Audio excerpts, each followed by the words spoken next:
city of Henderson is about a 100 square mile city here in southern Nevada with about 275,000 residents.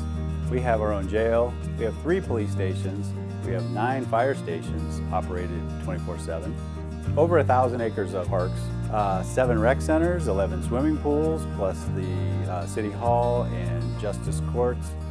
So we have quite a few amenities, and the cost of energy and maintenance has been rising over the years. So over the last few years, the economy has been difficult all over the United States, but southern Nevada has been hit especially hard. We have some of the highest unemployment, and our property values have really decreased. So our tax dollars have really decreased, leaving us in a position with not enough money to maintain all the amenities and facilities that we have. So our project consisted of street lighting and traffic signal retrofit. We did building lighting nearly citywide. Nearly every building had the lamps retrofit from mostly fluorescent T12 to T8. We also had a lot of spotlights and smaller fixtures that were retrofit to compact fluorescent. Substantial savings in the lighting package. In all of our office type environments, we retrofit offices with occupancy sensors. Where we did not have building controls for lighting, we have occupancy sensors in the offices and the conference rooms set obviously to be on when they're occupied and off when they're vacant for more than typically 15 minutes. That measure also saves tremendous lighting power usage. One of the largest groups of work is in heating and cooling. We retrofit building boilers in a number of locations. We replace chillers in a number of large buildings. We replace rooftop air conditioners in some of the smaller buildings with higher efficiency package units. We also did digital controls in 2 large facilities that provide complete programmable controls, and the programmability saves us a substantial amount of energy as well. So there were additional items included that were not as attractive a payback, but they were maintenance or operational issues. For instance, we retrofit 2 indoor swimming pools with UV water treatment that decreases the chemical usage and improves indoor air quality. We were also able to retrofit leaky valves and failed actuators as part of a bigger project where we could save energy. We were able to use some of the savings to replace maintenance problems. One of our biggest savings items was our street lighting.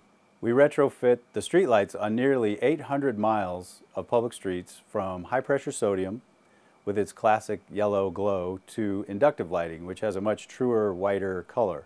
The colors are truer, visibility is improved, and we saved about 50% of our electricity. It saves about $1 million a year by itself on the street lights.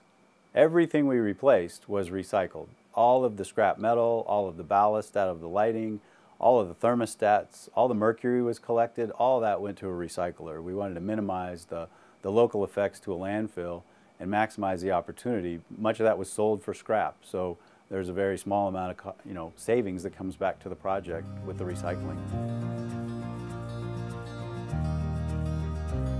So the city project guaranteed 17% savings. That guaranteed savings is guaranteed to pay for the project. Thus far, we have exceeded the savings pretty much in every area, and we're really happy with the results. The other big change with this project was a cultural change at the City of Henderson. With the implementation in all the buildings that were occupied, there was a lot of outreach, there was a lot of notification that went to our current occupants, our city employees. And those city employees, having seen the project be installed, have really come to better understand energy savings on a big picture, long-term basis. We now get questions about if there's additional savings possible, if we've done enough. There's departments that have come to us and asked if there's more that they could do to save additional dollars. So the cultural shift has been outstanding. We've really gotten buy-in from all of our occupants and everybody with a stake in this project. Well, in 2005, NRS changed to allow local governments to use performance contracting. So the City of Henderson took advantage of the new statute and considered doing a performance contract for one of our buildings. We identified our justice facility because it was one of our older buildings. It had some issues with boilers and chillers and things like that, and we thought we want to start small. So in order to select a company, an ESCO company, to do this, the first thing we did was hire a third-party consultant, which is required by statute for local governments.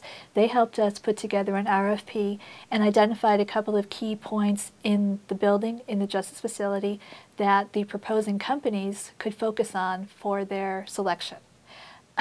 After we went through the selection process, we had our company on board, and they then went through and did a very thorough investment grade audit of everything in the building to look for every single possibility for upgrades and energy conservation measures. So with the first project at the Justice facility, it was in 2005, 2006. It was at a time when the economy was pretty good.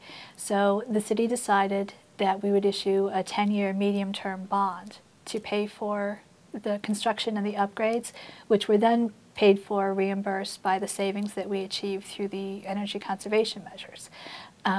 So we had about $800,000 in capital funds available that we contributed toward the project, and the rest was a medium-term bond issue. By doing it for 10 years, we were able to avoid having to go to debt council to have it approved, and we could just go ahead and move a little bit more quickly to get this done.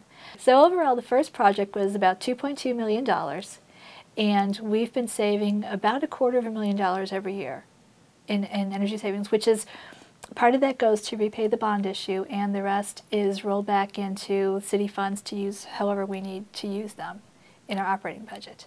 So based upon the success that we had with the Justice Facility project, the city decided that we wanted to try performance contracting for more of our city buildings. And rather than piecemeal it out and just do one building at a time, we decided to go all in and look at the entire city and every asset that we owned. So an ESCO, or an energy services company, is selected through proposals, through a qualification-based selection system. And once we have the ESCO on board, the rest of the process works like a design-build project. The ESCO company acts as the prime contractor. He hires subcontractors, vendors, gets the best price for us. And also we can give input on if there are local subcontractors that we'd like him to use or that we've had success with. They can contact them for proposals and pricing. Anything that will fit in within their guarantee is going to work for them. It's also subject to NRS 338, so prevailing wages do have to be paid. It is considered a public work project under statute. From the point that the ESCO is selected, everything else follows NRS statute. After the ESCO company did their financial grade audit, they came up with a project that was valued at just under $18 million. At the time, the economy was a little bit tougher and banks were really tightening up their purse strings on giving out loans. So we did put out an RFP for a loan, and we were fortunate to get a good rate where we could do all of the projects. There were a few things that were identified that we couldn't do because it wasn't going to fall within the 15-year payback for the loan term. Fortunately, because of all these measures, we received almost $1 million from NB Energy in rebates, which we rolled back into the project.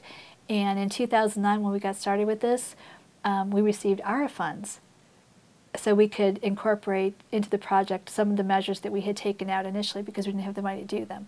So all told, we ended up with about a $20 million project that was financed over a 15-year loan term.